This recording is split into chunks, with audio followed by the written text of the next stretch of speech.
I confidently said that I would break into the mafioso's house under the guise of a maid, but the cops at the station just laughed at that. I recently graduated from the police academy and I thought that thanks to the red diploma, I would be put on the most difficult investigations, but all I did in the squad was run to buy donuts for the cops. However, today the chief told about the theft of a diamond necklace, in which the main criminal of the city was involved.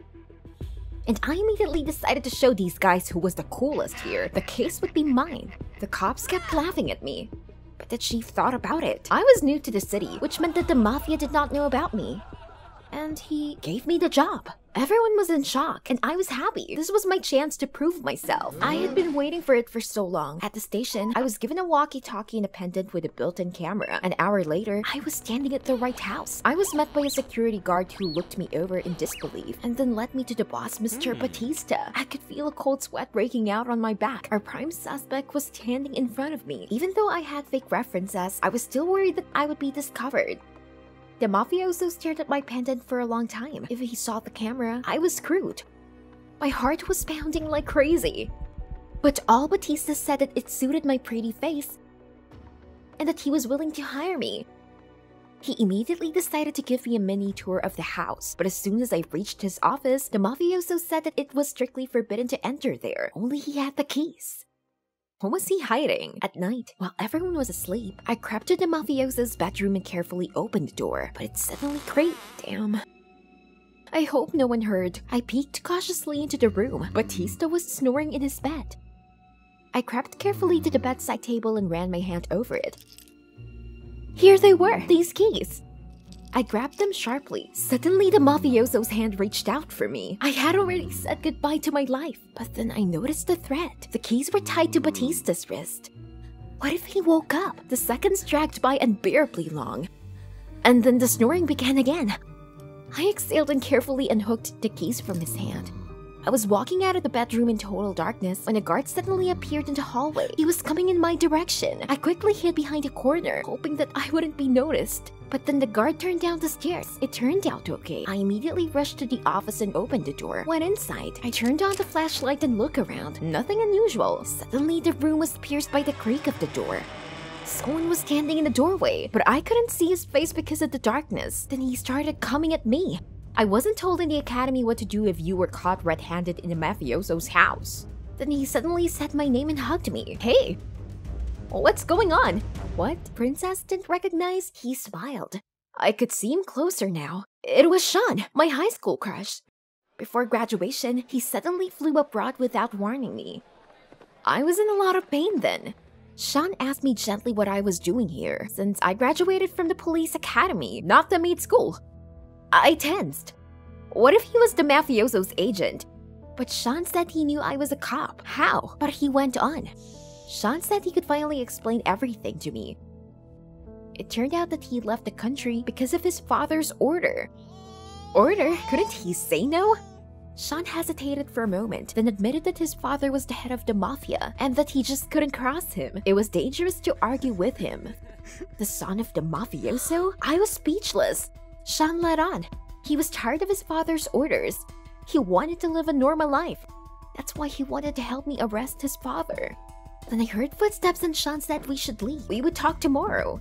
I couldn't sleep all night, and I thought about Sean. After his departure, I could not get over it for a long time, and I imagined what our first meeting would be like. It was incredible that it happened under such circumstances. In the morning, I was woken up by a call from the chief. Through the camera and the pendant, they heard our conversation with Sean. The chief said that the affair was getting in the way, and he wanted to suspend me. Damn, but Sean and I hadn't had anything to do with each other in a long time. There was a tense silence on the other end. Please, give me a chance. The chief sighed heavily. Okay, one slip and I would be carrying donuts to the cops forever. The next day, I was cleaning the front hall of the house when Sean came over and handed me a box of my favorite candy. I was touched, but he suddenly asked if I was busy on the weekend. Sean, I'm definitely not up to this right now, but I'll try to do something if I find out where Sean's father might have hidden the necklace. Sean thought about it, but said that there was a safe in his father's office, only it was hidden behind one of the paintings. We immediately went to the office, but the guard was standing there. Heck! I was scared, but I reminded myself, you have a red diploma from the police academy. You can do anything. Then I went to the guard and told him that I needed to clean the office, but he just gave me a contemptuous look and said to get lost. Heck, and what should I do? And suddenly Sean, who knew nothing about police tricks, approached the guard. He was going to ruin us. But Sean started talking about football while pushing me toward the door. The guard was so engrossed in the conversation that he didn't even notice me.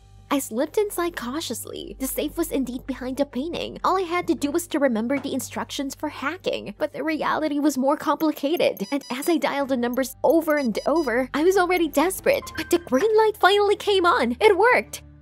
With trembling hands, I pulled the velvet box out of the safe and couldn't believe my eyes. There was the necklace inside. Then Sean came running up to me. He called out that his father was coming up to the office. We needed to run fast. The heavy footsteps of the mafioso could already be heard on the stairs. Then Sean opened a window and told me to jump. I dropped the necklace in surprise, but it was too late. We jumped off. This was a complete failure. Through the camera independent, the chief saw how I screwed up.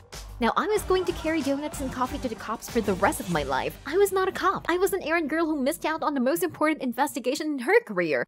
We didn't land very well and I burst into tears. Sean began to calm me down.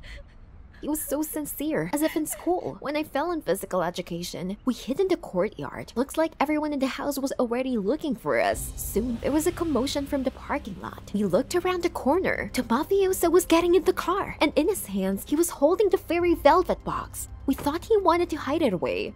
We needed to catch up with them before Batista hides it. Sean, you're going to help me, right? And then Sean looked me in the eye, saying that he was willing to take the risk, but on one condition. If everything works out, I'll go on a date with him. There was no time to think. Yes, Sean, I'll go on a date with you. Just do something. Within a couple of minutes, we were chasing the mafioso's car. My heart was pounding. Sometimes it felt like we'd missed them. But Sean was good at maneuvering. We continued the chase. They stopped at the dilapidated building and went inside. Sean and I followed quietly. Crouching in the rubble, I pointed the camera independent at the mafioso, and then he took a necklace out of his suitcase.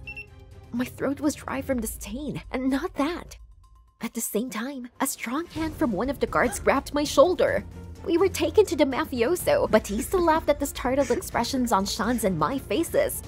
He said that it was a test for his son, and I was suspicious from the very beginning. I had to save Sean and me somehow. I fumbled for the walkie-talkie in my pocket to give the coordinates to the chief, but it was noticed by the security guard. He took the walkie-talkie out of my pocket and threw it against the wall. The mafioso told him to do the same to us. It was the end. My whole not-so-long life flashed before my eyes.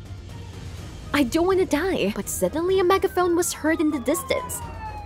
Everyone stop! Police! I saw the chief among the policemen. How glad I was. When he came up to me, I asked, "Did the walkie-talkie work?" And he said that he was worried about me and watched the video from the pendant throughout the investigation. So he knew where we were going. I thanked him sincerely, and in return, he praised me and thoughtfully said that I reminded him of his daughter. I was persistent, but needed to be watched. A couple of weeks later, the mafioso was put on trial. When the jury handed down the verdict, I heard a round of applause. It took me a while to realize that they were addressed to me. I proved to everyone that I was a real cop.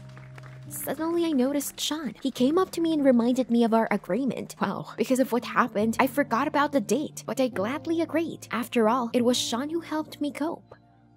I spent the whole evening choosing an outfit just like in school. Why was I so excited? Had I never forgotten Sean in all these years? We were sitting at his house when suddenly he took out a velvet box from under the seat. Did Sean get me a present?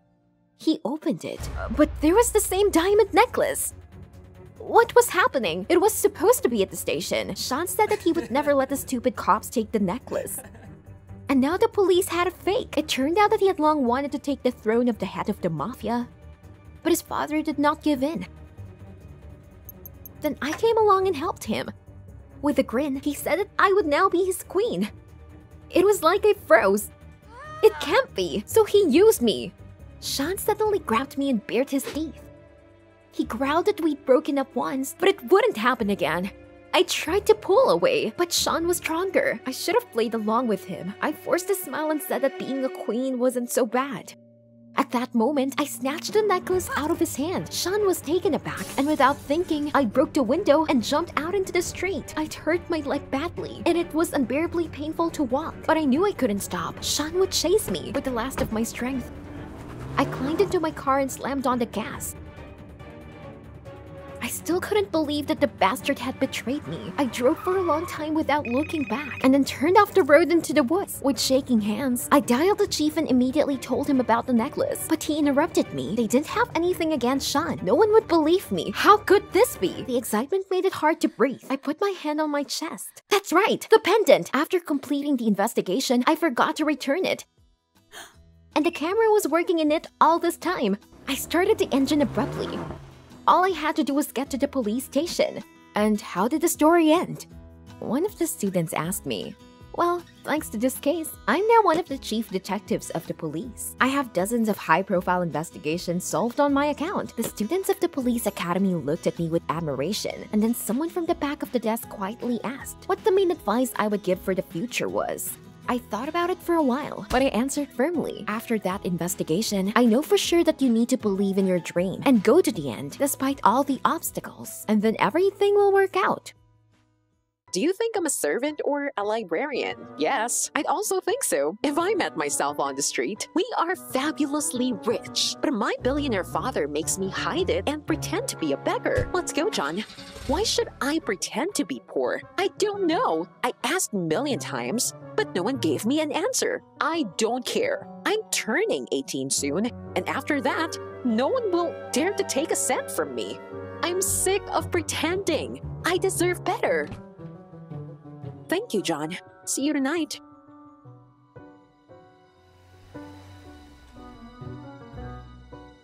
The little girl inside me kept telling me to say, "Hey, John, take me right to the entrance of this school and rent the most luxurious nightclub for me and my classmates for today." Instead, I'm the shadow of a ragged girl who doesn't even have any friends. But I do have my Henry. We've been together for a month now.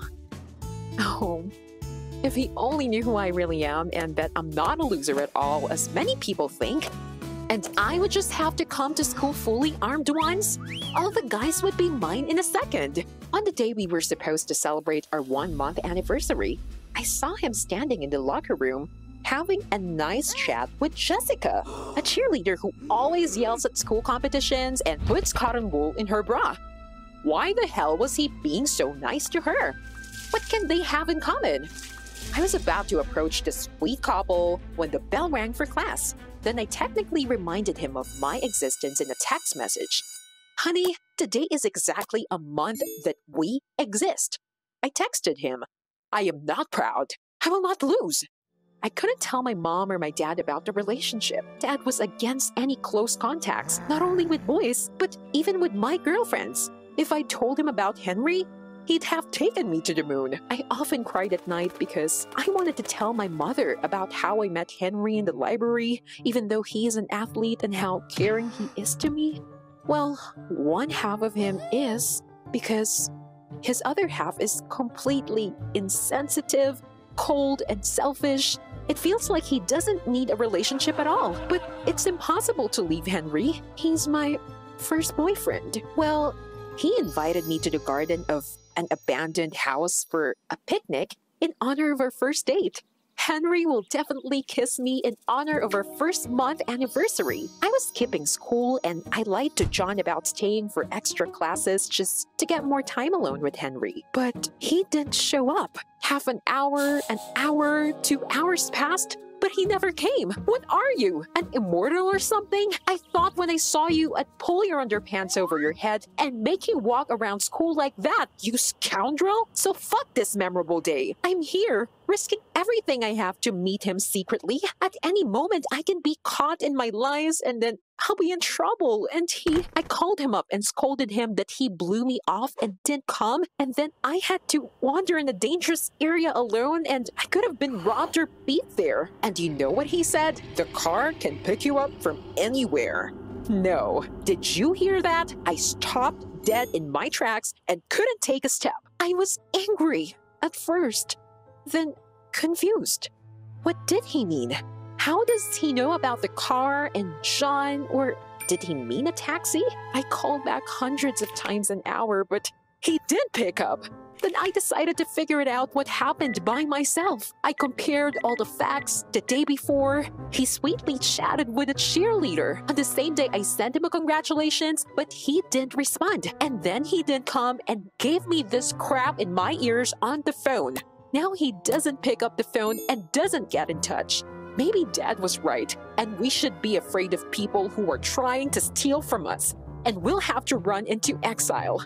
He kept telling me, no one should know about our wealth. Otherwise, there'll be huge problems. I was really scared because it's not only me, but my parents are also at stake. Maybe he missed a point. And if he didn't, and he knows everything, should I hide?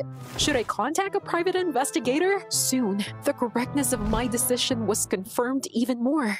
That evening, when I was preparing a project for a volunteer program to support the poor, I heard a strange conversation. My mother shouted at my father that because of his greed, he could go to prison for 20 years. And then we would all end and the family would collapse. I strained to hear even more, and at family dinner, I decided to distract Mom and Dad with other topics. For some reason, I blurted out about my relationship, and Dad literally exploded and harshly stopped me, forbidding any relationship. Like all people around are traitors and thieves. Yes, we definitely can't go on without a detective.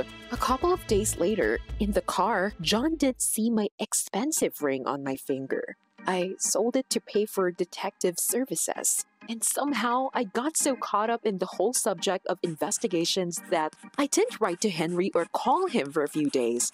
He, apparently feeling that I was cooling off, literally bombarded me with text messages asking for forgiveness. But I was still mad at him. He ruined our celebration. Henry wouldn't let it go. He followed me around and even gave me a huge bouquet of roses in the dining hall in front of everyone. And then he asked for forgiveness for his terrible act. How could I not forgive him, especially when he began to publicly say how wrong he was and that he wants to only be with me? Of course I was stunned and was blind to everything, especially since he suggested we redo our little date. Feelings overcame me and I didn't want to hide the relationship anymore. When I got home, I poked my dad in the face with the bouquet. He yelled, "What the hell? Who gave you these flowers? Throw it away now!" In response, I called him a maniac coward and ran to my room. In my room, I thought about dropping out of school and running away from all this with my boyfriend when suddenly the detective sent a report. What? Oh no, really? As I read it, I felt worse and worse. Cold sweat ran down my face. My heart pounded and my hands were shaking like my grandmother's. My father was right. Henry was a traitor. It turned out that he had been following me all this time and knew everything about me, which means that he had a vested interest. I immediately wrote him, "You are a traitor, a scumbag, and a liar. You knew all about me. Get lost. And if you try to get within a meter of me, my guards will tear you to shreds." At night, I was startled by a knock on my window. I looked out and found Henry, who had come to explain. I was shocked by what he said. Henry and his parents lived in the same luxurious house where I was waiting for him for our 1-month anniversary. All the residents were evicted because a shopping center was going to be built. My father supervised the project. People were promised compensation, but the work stopped. The house wasn't demolished and the money wasn't paid. While his parents were dealing with my father, they ran out of money, and so they ended up on the streets where they caught some kind of serious illness and soon died. My father became paranoid after all this, and Henry ended up in an orphanage. Henry's foster parents turned out to be scammers who needed a boy like him for their criminal schemes. Although he resisted, the idea of going back to the orphanage was still worse. Recently, his foster parents told him that the daughter of some rich people was studying at his school, and only then did he find out who my father was. At first, he just wanted to get revenge, but the more he talked to me, got to know me, the more he fell in love, realizing that I wasn't responsible for my father's crimes. More than that, I would never do that. It's important for me to help people. All this time, he was torn between wanting to get back at my father and declaring his love for me. But at first, I thought it was all nonsense and sent Henry away. But in the morning, I asked the detective to double-check every word Henry said, and oh God, they were confirmed. And then I hatched a plan. My parents and I were supposed to go visit my grandmother, leaving the house unattended. While we were away, Henry and his parents would sneak into the house, and I'd give him my keys. He'll send his parents to the bedroom, and at this time, he'll clean out my dad's safe since I know the code. After that, Henry will escape through the window, but first, he'll press the alarm button, so his foster parents will go straight to jail. Later, my parents will find a copy of compromising material that will be made with the help of a detective, and they will learn from the note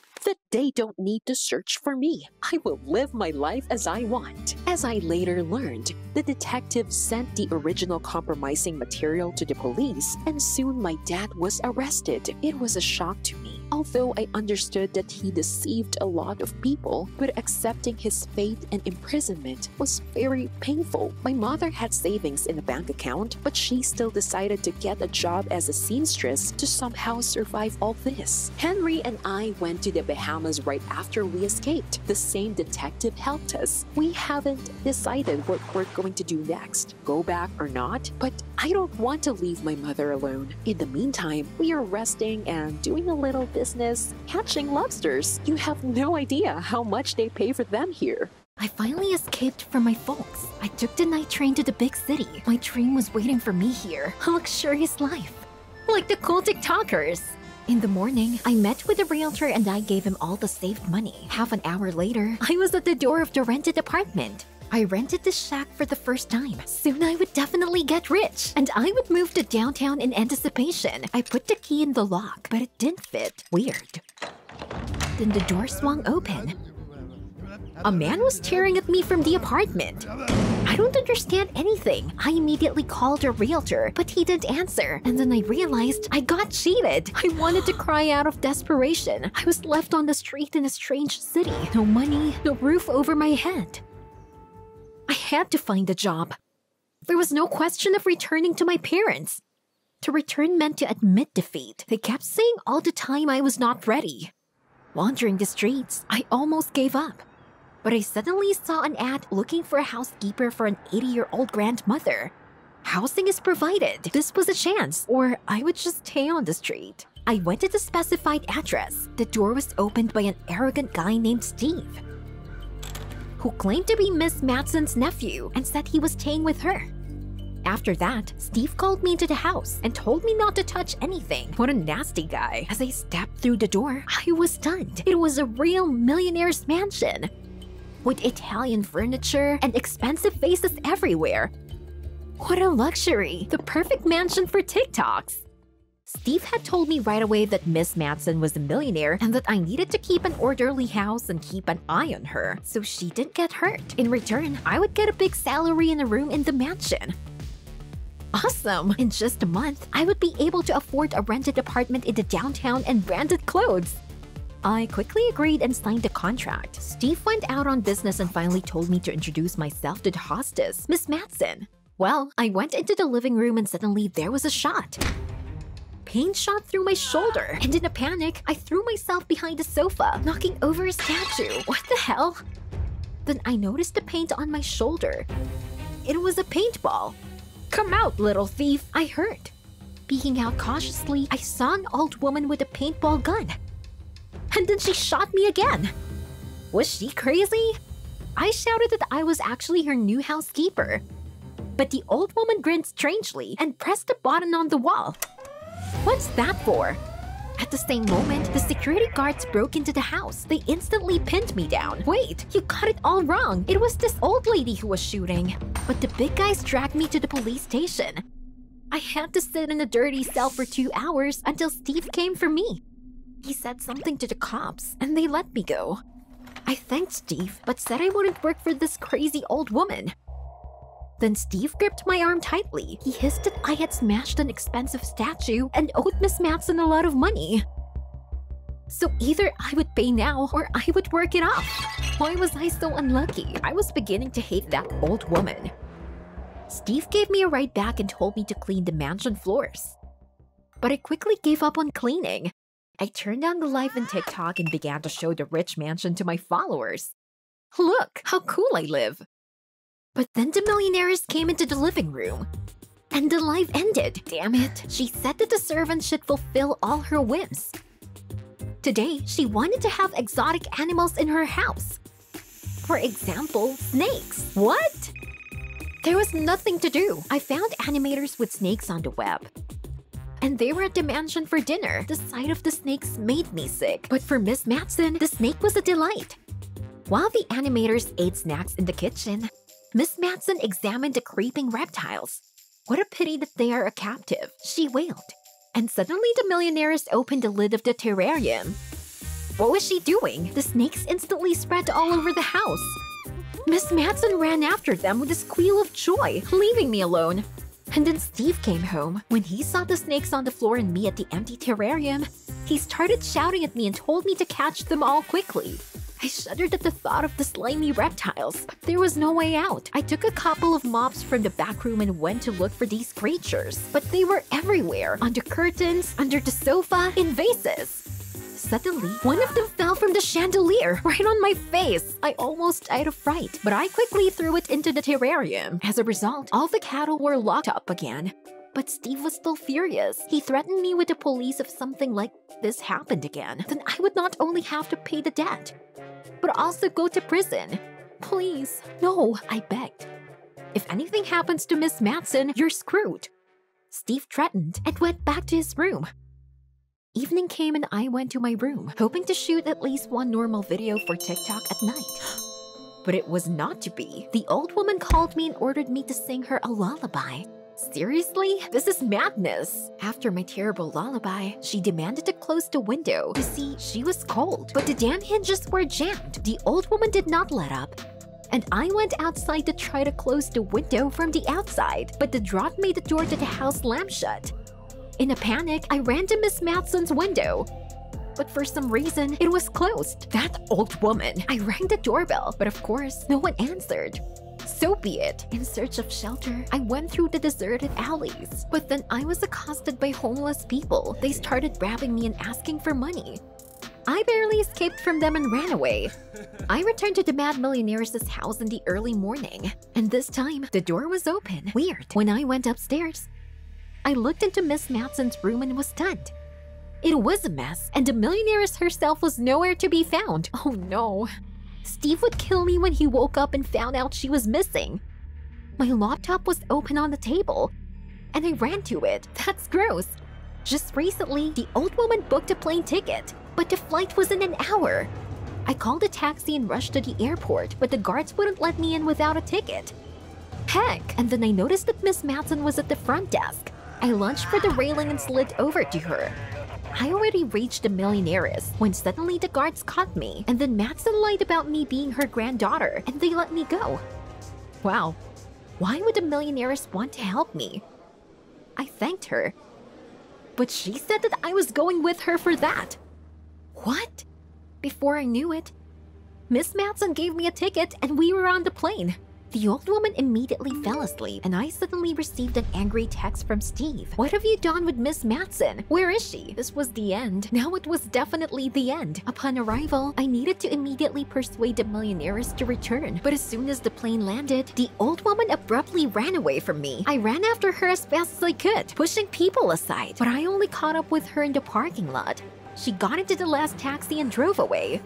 Confused, I looked around. Someone's bicycle was parked nearby, not believing I was doing it. I jumped on it and followed the taxi. The car soon stopped at the shore.